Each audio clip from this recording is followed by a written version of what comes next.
I, Dr. Manoj Chawla, Organizing Secretary, welcome you all to the 12th World Congress of Diabetes India, held at this beautiful location of the Grand Hyatt, Goa, 2022.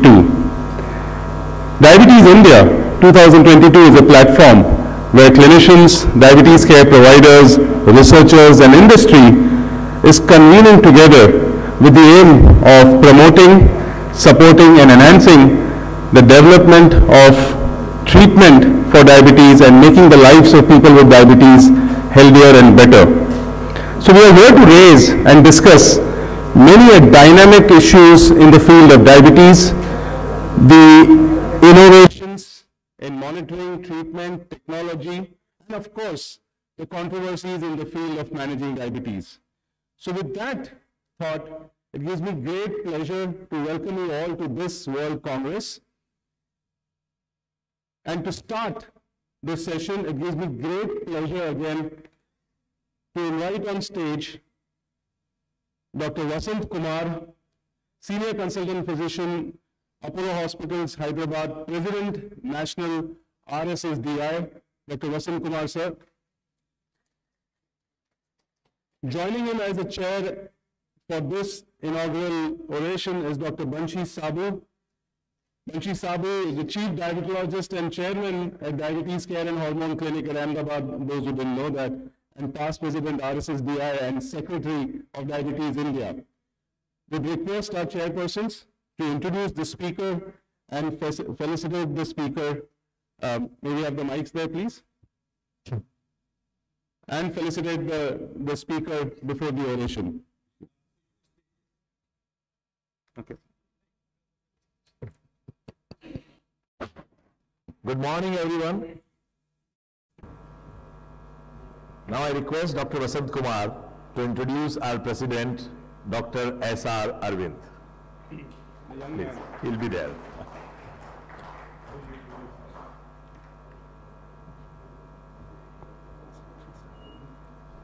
Good morning.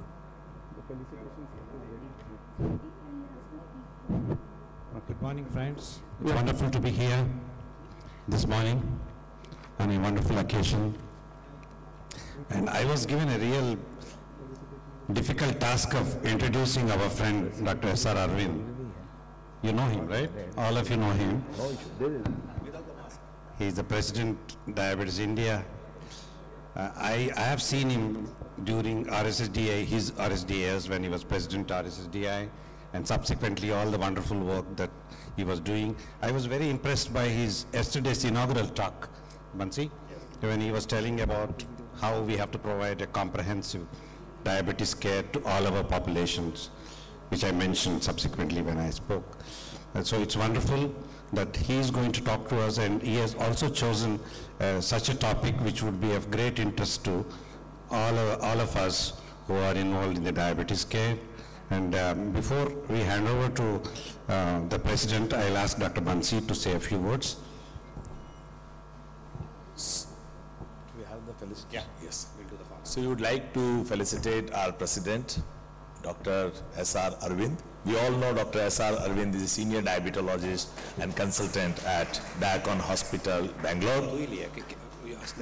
We are remembering also our founder president, Dr. Shaukat Sadikot. At this moment, we have started the meeting before 25 years. This is our 13th World Congress of Diabetes India. He was also the past president of RSSDI and a very senior consultant and very dear friend of us, Dr. S.R. Arvind.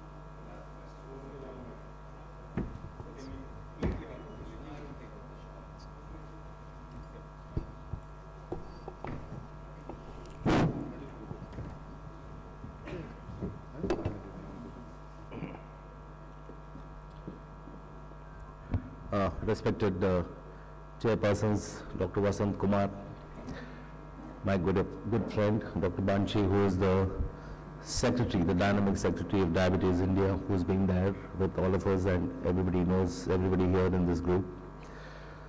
Respected teachers, I can see Dr. Das. My pranam to you, sir.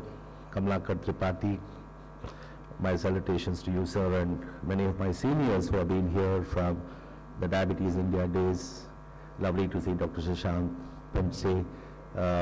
I think Madhu is here, and so many others. And I think Zargar forgot his glasses, so he said he would go and get his glasses. Wonder what he wanted to see through the glasses that he had not seen before. But once he comes back, we will take it up. Okay. Thank you, but that will close the slides. Okay. I'll try to keep it like this. Thank you very much. So the topic I've chosen is diabetes care, and it's time to actually concentrate on comprehensive care. Let me ask this question to the audience before I start this lecture. How many of you believe you are providing comprehensive care? You can just raise your hands if you believe you are giving comprehensive care. I see a lot of hands going up. That's wonderful. And at the end of my talk, I'll also see how many hands will again rise. What we know today of diabetes is completely different from what it was when we started off 32 years back. It's turning out to be cardiometabolic, renal, and vascular in approach. It's no more the sweet sugar that we talk of.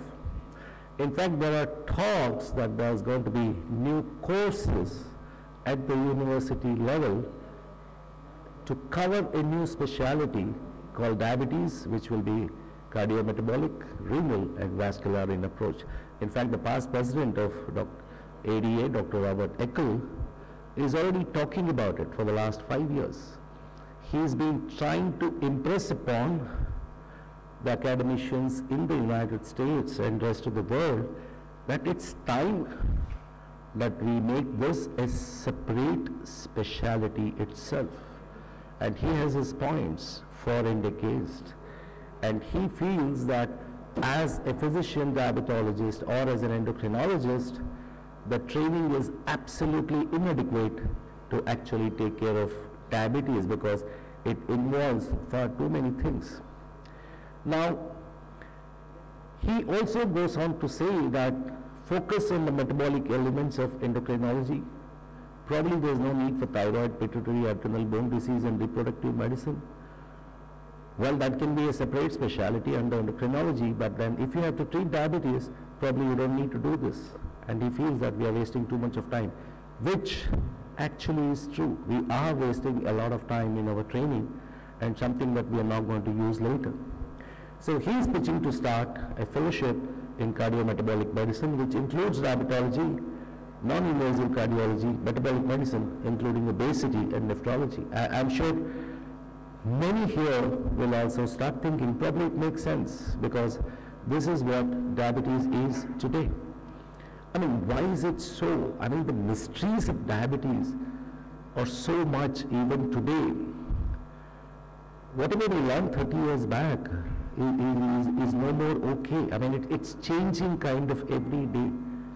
You know, you have to untie the knots of the mystery that is called diabetes. And a continuous knowledge update is a must. And this is something that we have to realize, that it's changing every day and we still don't have answers. Yesterday, I don't know how many of you listened to the type 1 talk of Dr. Des Schwartz. It was one of the fantastic talks that I heard. He says, I still don't know why type 1 diabetes occurs, because there is so much of heterogeneity in type 1. And he was very clear in saying there's a huge difference in a type 1 diabetic who gets it below the age of 12, between 12 and 20, and after the age of 20. And he had enough of proof to say, I asked him only one question, how does the treatment change? He says, we don't know till we find out the reasons as to why this heterogeneity. We will probably not have the answers. And so is the case with type 2 diabetes. So heterogeneous, we still don't have answers. So my point today is, The knowledge that we gain from doing our MBBS, MD, and even DM today will probably not help us in comprehensive care unless we prepare to change ourselves, and change is the future. And you have to accept, you have to adopt, and you should just move on in life. Because if you don't do that, the life will leave you behind completely. Now, is there a proof for all this? Yes. And this is taken directly from the slide kit of the American Diabetic Association, which was actually talking about a lot of mistakes that we have been doing. Despite increasing number of new diabetes medications and technology, achievement of individual targets actually declined over the last few years, and this is true. You can see this.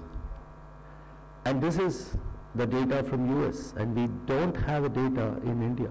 It's going to be much worse than this. And despite increasing number of new diabetes, again in medication, the percentage of people with HbA1c more than 9 is increasing. If it increases in US, I'm sure it will increase also in the rest of the world. Now that brings us to the question, now what's wrong with this diabetes picture? What is it that we are actually treating? We think we are great as far as the knowledge goes about the medication, because we have so many CMEs which are pharma driven. We become perfect with our usage of medication. But let's see what's happening. Decline in the percentage of people achieving HbA1c less than 7. At best, less than 30% of the people are under control. Increase in the percentage of patients with very poor control. Unacceptable levels of morbidity and mortality. So we all have to think.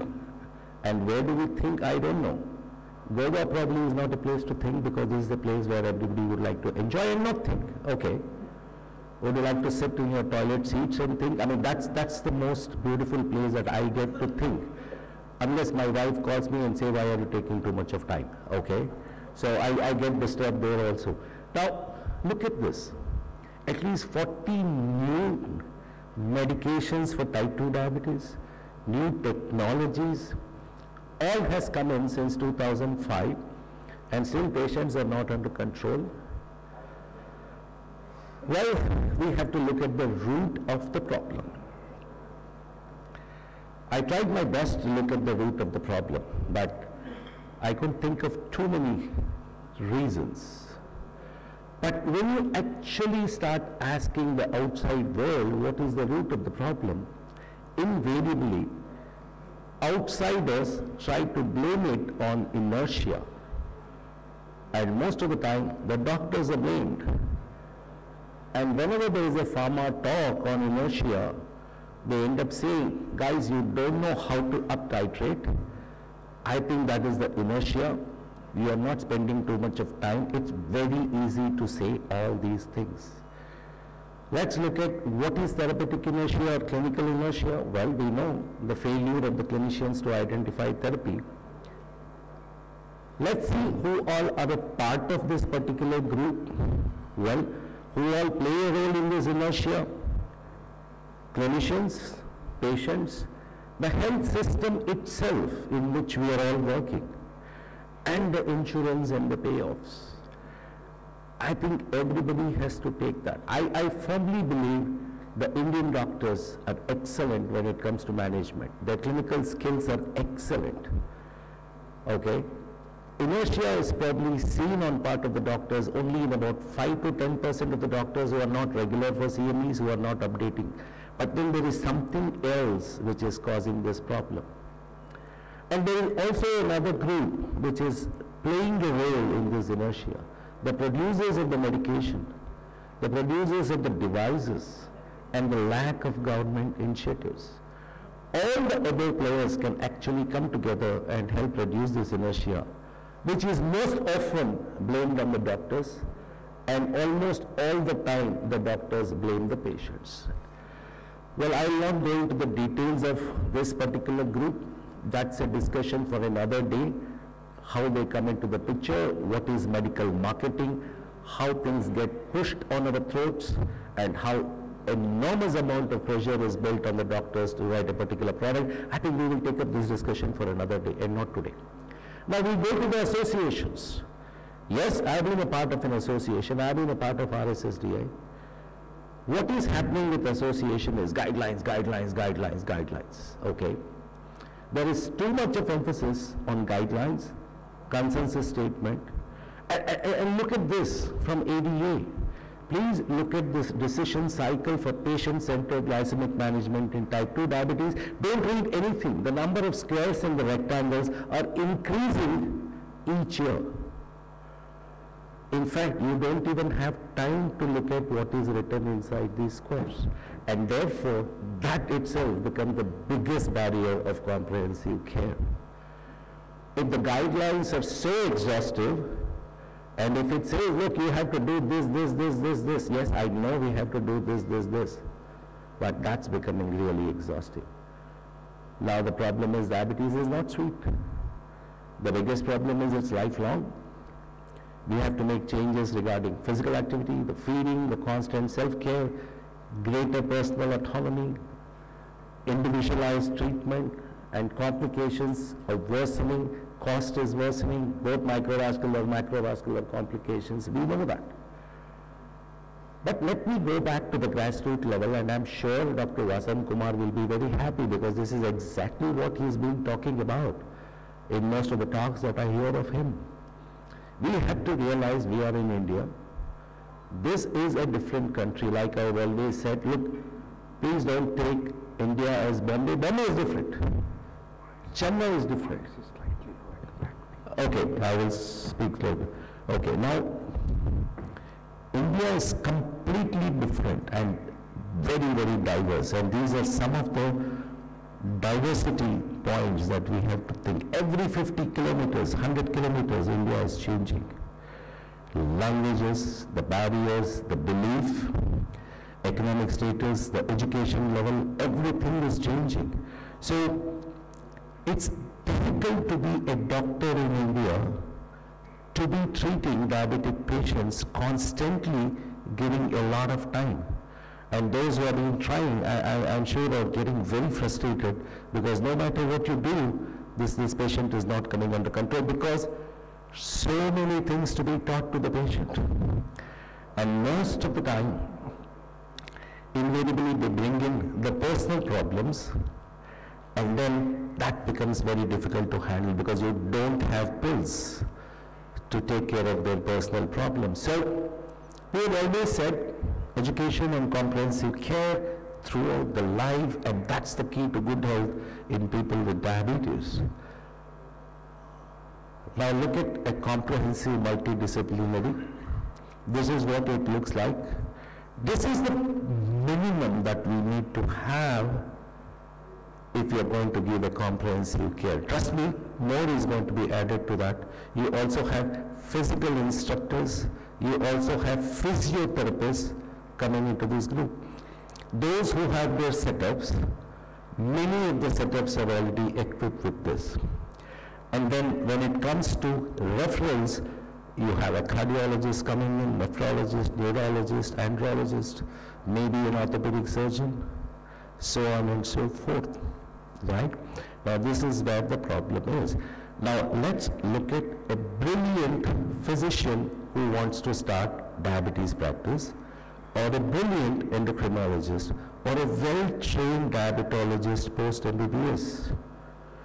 It's so hard for a clinic-based doctor to do all the things that are required to take care of a diabetic patient today. This is where we have the problem in India. And the doctors are also not sitting in one place. They have to move from place to place. One corporate hospital to his private clinic to another place, etc., etc. Now, just look at this slide. You have 8,760 hours in a year. If the patient comes and sees you 4 times a year, the maximum time he spends is about 15 minutes. I'm sure it's not even 15 minutes. Sometimes it's only about 5 minutes with the final consultant. So all that the patient is spending is 1 hour for the entire year with the doctors. and he is on his own or she is on her own to take care of the diabetes from thereafter. Now that's where the problem comes. It's not about working harder. I think we have to work better and have a plan. We must have a process. Otherwise, your knowledge is not going to be sufficient to make you a successful diabetes practitioners. So the first thing I always tell my junior doctors who pass out of their courses from my hospital is, please evaluate your practice pattern. Please don't look at Dr. Shashank, don't look at Dr. Vasant Kumar, don't look at Dr. Banshi, don't look at Dr. Sai, or don't look at anyone else, or Nandita who is sitting here, and try to be someone else when you don't have a segment that can actually help you out. Evaluate the patient segment that you cater to. What are the needs? Every one of us have different segments of patients. If you are in a small place, I think you plan for the small place. Don't even worry about using once a week GLP-1s and things like that if your patient cannot afford it. Now that you leave it to somebody who has a rich clientele. And take time to develop a system to tackle your own practice. Audit your own practice and see, are you happy with your practice? And if you don't plan comprehensive care within the limits that you have, patients will obviously move on to the other doctors. So you have to plan comprehensive care, and you must sit and plan how to do it for your segment.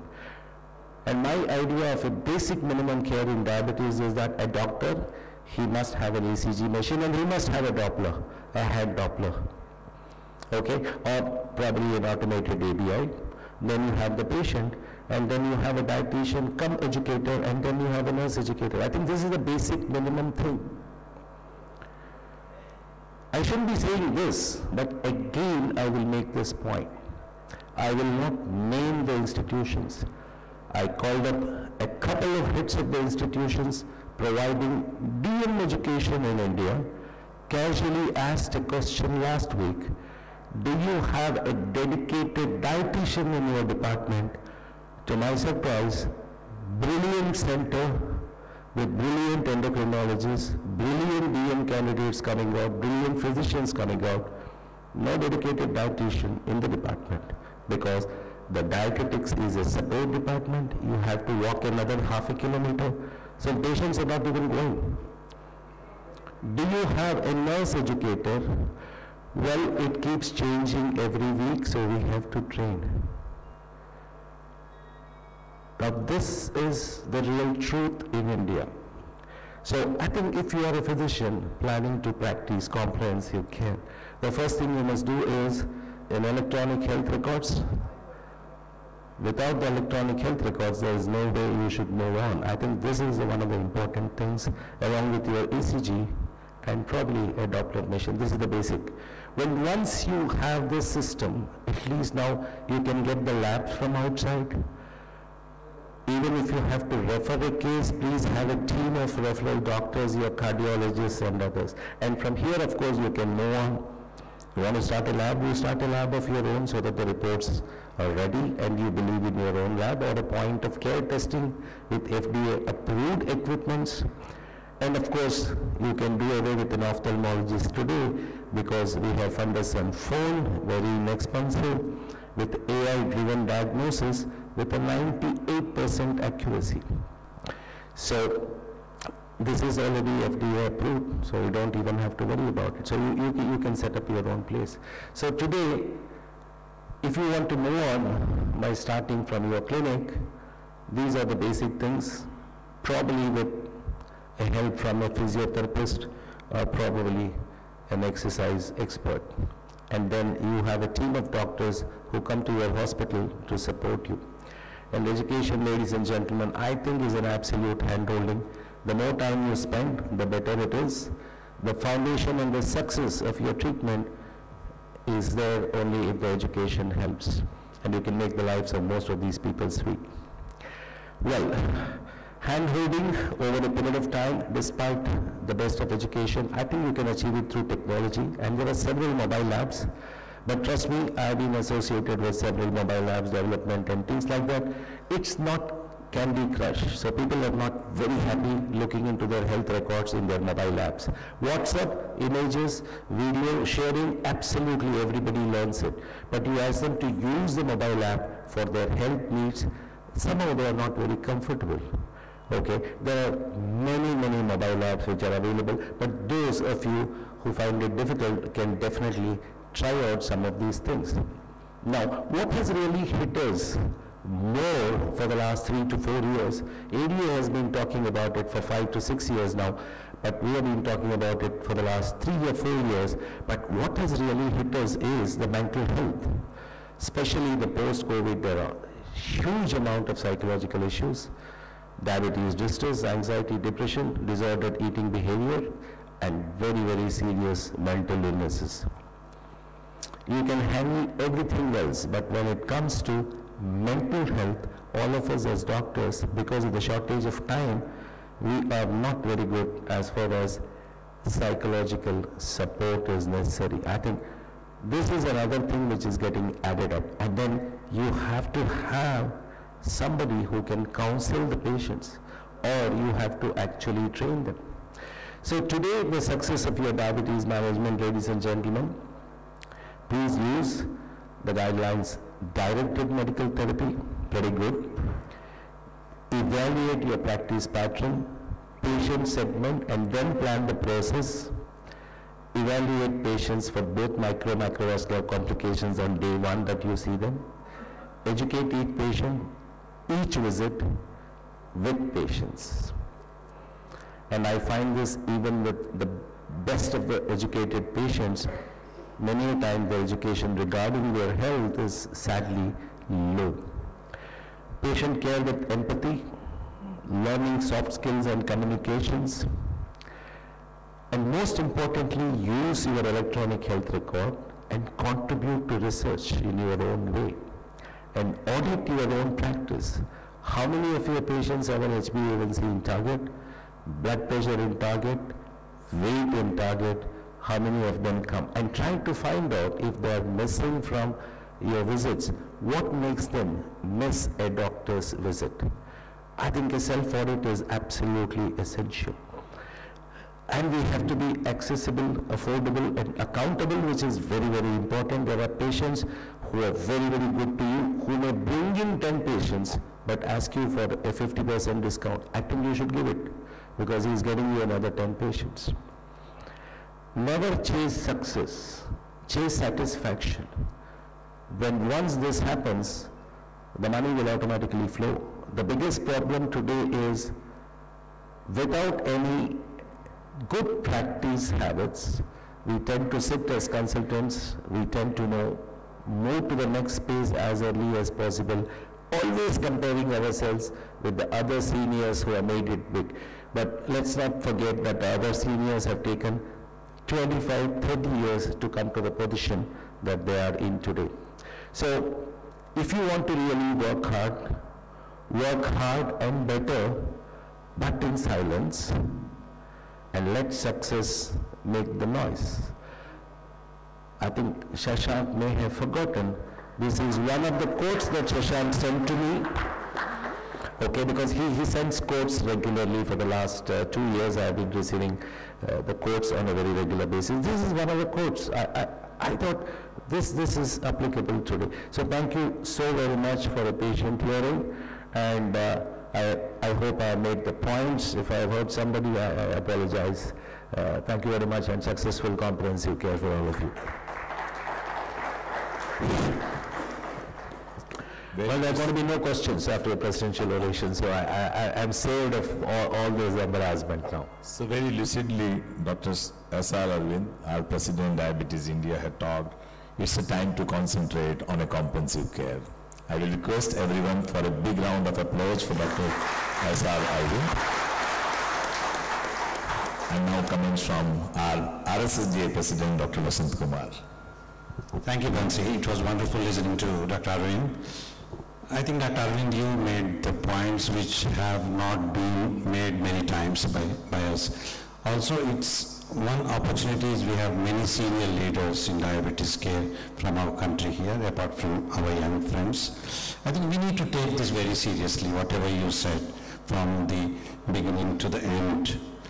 I think this is something has been overdue for decades. This is the time I request on behalf of yourself, on behalf of myself, and on behalf of everybody, that seniors who are here, why not we take up this work and see how diabetes care improves across the country, from to the person who really needs it. Why not we make sure that any doctor in primary care should be able to treat diabetes? So we need to play a huge role. All of you are really required on this. I am so happy that Dr. Arvind has really stimulated and inspired of all of us. And this is not just by saying, Dr. Arvind, we will make sure that it is done with help of all of our colleagues here. We will make sure we will continue this process. And as you said, we will work silently and we will show the results. I can promise you that, and I can promise to all of you. Thank you so much for inspiring us. Thank you. And its success will make the noise. Thank you, Dr. Arvind, for a wonderful oration. Thank you.